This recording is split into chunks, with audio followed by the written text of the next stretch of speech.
बहुत सावधानी से कथा सुनिएगा और अपने चित्त में उतारिए। शिव महापुराण की कथा जिसके घर में चल रही है, जिसके टीवियों पर चल रही है, जिसके फेसबुक यूट्यूब पर चल रही है, जिसके मोबाइलों में चल रही है, घर में भले 5 मिनट शिव महापुराण की कथा चले, पर प्रतिदिन अपने मोबाइल को चालू कर 5 मिनट शिव पुराण चालू कर छोड़ दिया करो। घर में टीवियों पर अगर कथा आए तो भले सुनो चाहे नहीं सुनो, 5-10 मिनट उस टीवी को चालू कर छोड़ा करो, जिससे वो शिव महापुराण के शब्द हमारे घर के वातावरण को शुद्ध करें। भोजन, भजन, धन और नारी, ये 4 पर्दे में अच्छे लगते हैं। क्या क्या जम के बोलो। भोजन, भजन, धन और नारी, ये 4 पर्दे में अच्छे लगते हैं। भोजन करो तो पर्दे में बैठ कर करो, भोजन बनाओ तो पर्दे में बनाओ, और धन भी रखना है तो पर्दे में रखिए, तिजोरी में रखिए। और भजन करना है तो गौमुखी माला भी अपने गौमुखी के अंतर्गत होना चाहिए, भजन भी पर्दे में हो। और नारी भी जरा सा भोजन।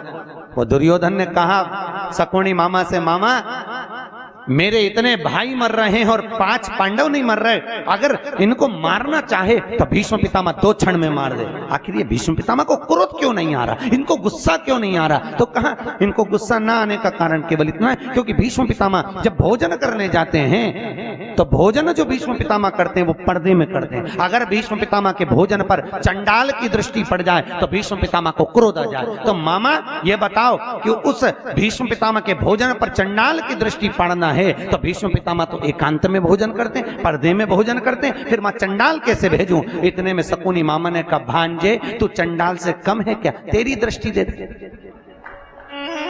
तो तेरी दृष्टि दे। और जैसे दुर्योधन ने कहा, मामा तुम मुझे चंडाल कह रहे हो? नहीं, कह नहीं रहा, मैं तो प्रैक्टिकल करने की बात कर रहा हूं, प्रैक्टिकल करके देख ले। और जैसे ही दुर्योधन ने भीष्म पितामह के भोजन पर अपनी दृष्टि दी, और आज भीष्म पितामह ने संकल्प ले लिया कि कल का सूर्यास्त होते हुए अर्जुन नहीं देख पाएगा, मात्र भोजन करा और बुद्धि बिगड़ गई। ये भोजन का असर है।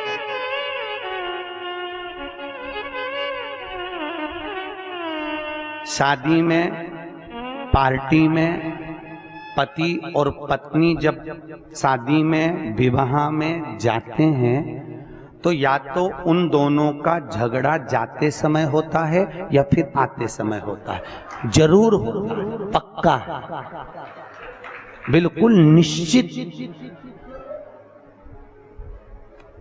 अगर अभी जाते समय अच्छे से जा रहे हैं दोनों स्माइल देते हुए, तो जब गाड़ी पे आएंगे तो वो आगे चलाता रहेगा और ये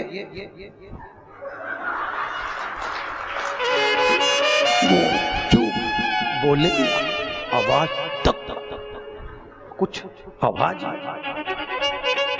वो बोलेगा, अरे बोल तो हुआ क्या? बस तुमसे बोल दिया ना, चुपचाप चलो।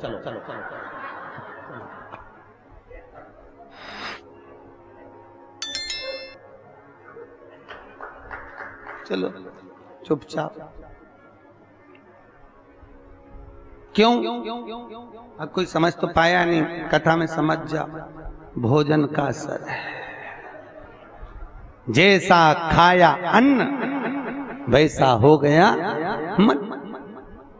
हमारे अग्रवाल जी द्वारा रोज कथा के बाद में प्रतिदिन शाम को भंडारा प्रसादी रखी जाती है। क्यों? क्योंकि जो भोजन बन रहा है उसमें यहाँ की कथा का पूरा प्रेशर पड़ रहा है और वो अन्न शुद्ध होता जाता है। तो जितना खाकर जाएंगे, घर जाकर भी रात में भी सपने में शंकर जी नजर आएंगे, सपने में भी भोलेनाथ दिखेगा। और शादी पार्टी में से भोजन कर कर आओगे, अब रहने दो, कथा पे चले, तो सपने में भी कुछ नहीं दिखा। भोजन का जैसा खाया अन्न वैसा हो गया मन। भोजन का बड़ा असर पड़ता। जैसा पिया पानी वैसी हो गई पानी, और जैसा पिया दूध वैसा बन गया बुद्धि। बुद्धि गाय से बनती है? दूध से। गौ माता का दूध पियोगे तो गाय जैसे निर्मल हो जाओगे, थैली का पियोगे तो थैली, डब्बा पियोगे तो डब्बा। तो तुम जैसा दुग्ध का पान कर रहे हो वैसी अपनी प्रवृत्ति बन रही है।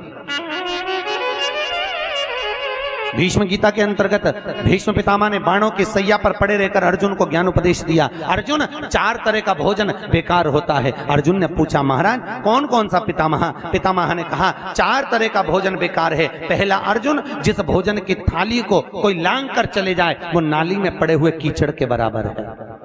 दूसरे नंबर का भोजन, जिस भोजन की थाली में ठोकर लग गई वो कीचड़ के बराबर है।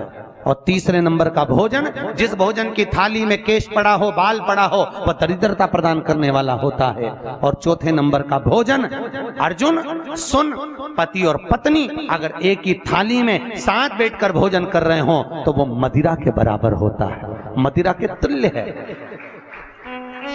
और अर्जुन, पति के जीवने के बाद अगर पत्नी उसी थाली में भोजन करती है तो वो चारों तीर्थों के मंदिर के प्रसाद से बड़ा महाप्रसाद बन जाता है। उस प्रसाद को वो ग्रहण करे। अब तुम्हें सास कितना समझाती है, बेटा साथ में बैठ के मत खाओ, पर तुम्हें बुरा लगता है। तुम्हें लगता है बताओ ये तो हमारा भला ही नहीं चाहती है, हमारा बुरा चाहती है।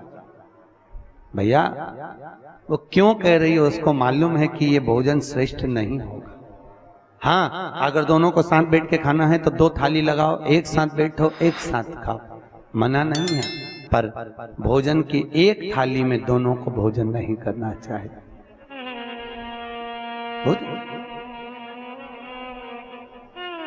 भाई, हमारी प्रवृत्ति, हमारी वृत्ति, हमारा सुख, हमारा मन भजन, भोजन, धन और नारी पर्दे में श्रेष्ठ लगे, वो सुख है।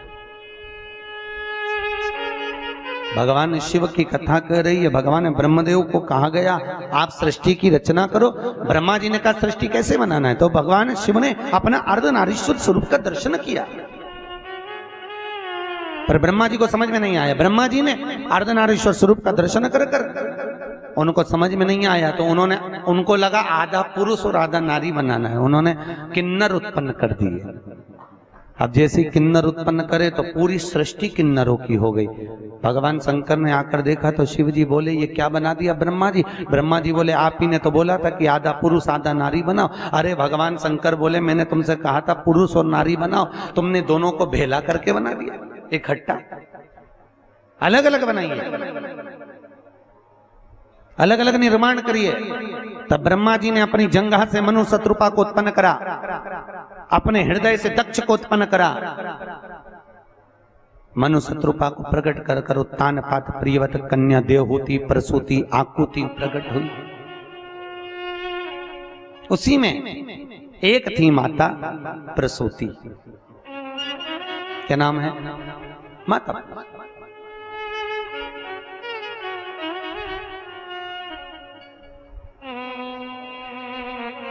माता प्रसूति का प्रागट्य। दक्ष प्रजापति अपने हृदय से, भगवान ब्रह्मदेव ने अपने हृदय से, अपने चित्त से, अपने चिदानंद, अपने मन से दक्ष प्रजापति को प्रकट किया।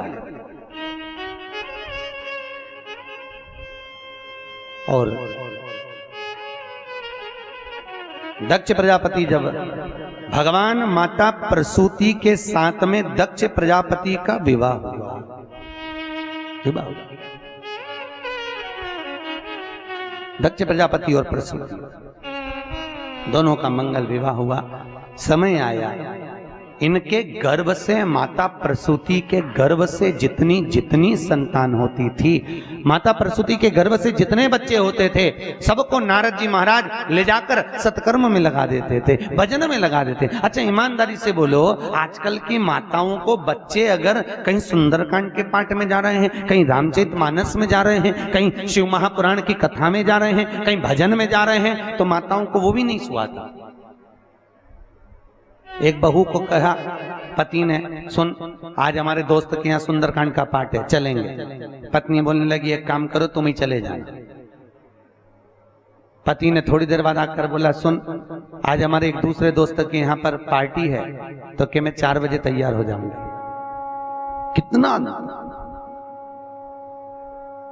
भैया, बोल मेरी जीभा हरि हरि 10-10 भोजन पान करे और राम नाम में मरी मरी। बोल मेरी जीवा हरि हरि। भजन चित्त था। शिव पुराण कहती है बहुत घंटों तक, 4 घंटे 5 घंटे 3 घंटे तक भगवान का सम्मुख बैठकर भजन करने की भी जरूरत नहीं है। यहां शिव पुराण कह रहे हैं क्या करना। शिव महापुराण कहती है केवल एक क्षण, केवल एक क्षण भगवान के मंदिर में जाओ और भगवान के मंदिर में पहुंचकर एक क्षण में भगवान शंकर से, भगवान राम से, भगवान कृष्ण से नेह लड़ाओ। और नेन लड़ाए और नेन लड़ गए तो भगवान शिव तुम्हारा और तुम शंकर के हो जाओगे। ये पक्का है। शिव के तुम और तुम शिव। क्या है बस तुम्हारी चित्त, तुम्हारी वृत्ति, तुम्हारी सोच, तुम्हारे नयन भगवान के चरणारविंद की ओर हो। तुम्हारा चिदानंद स्वरूप भगवान शंकर की ओर।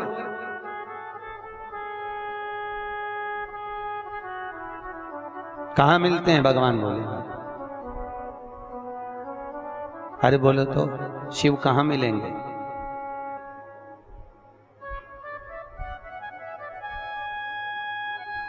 किस जगह पर प्राप्त होंगे? शिव महापुराण की कहती है शंकर को ढूंढने का सबसे सुंदर तरीका, कहीं मत जाइए, किसी स्थान पर नहीं, किसी जगह पर नहीं। अगर शंकर को ढूंढना है अपने ही घर में, जिस देवालय में आप पूजन करते हो वहां एक छोटा सा लिंग जो रखा हुआ है, वो लिंग में ही शंकर की प्राप्ति होगी। उस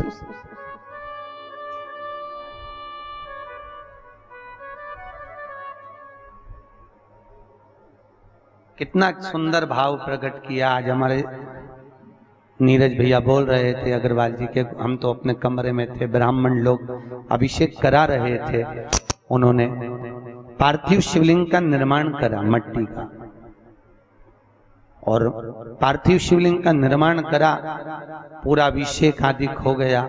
शिव जी का अभिषेक होने के बाद में जब शंकर जी का सुंदर लिंग का दर्शन करा तो उन्होंने फोटो भी लिया नीरज भैया ने। उसमें भगवान शंकर के दोनों नयन, त्रिपुंड और मुख उस शिवलिंग में पार्थिव में दर्शन हो रहे। और ऐसा लग रहा था जैसे बाबा भोलेनाथ उस नयन को खोल रहे हैं, बंद कर रहे हैं। उन्होंने हमको फोटो लाकर दिखाया, वीडियो दिखाया, गुरुजी देखो आज नीचे बाबा की कैसी करुणा हुई है। हमने कहा नीरज भैया करुणा बाबा हर जीव पर करता है, बस मन में भाव शुद्ध होना चाहिए। निर्मल मन सो मोहि पावा, मोहि छल छिद्र कपट ना भावा।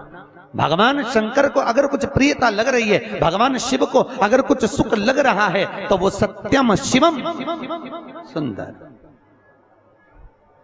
प्रियता उसमें।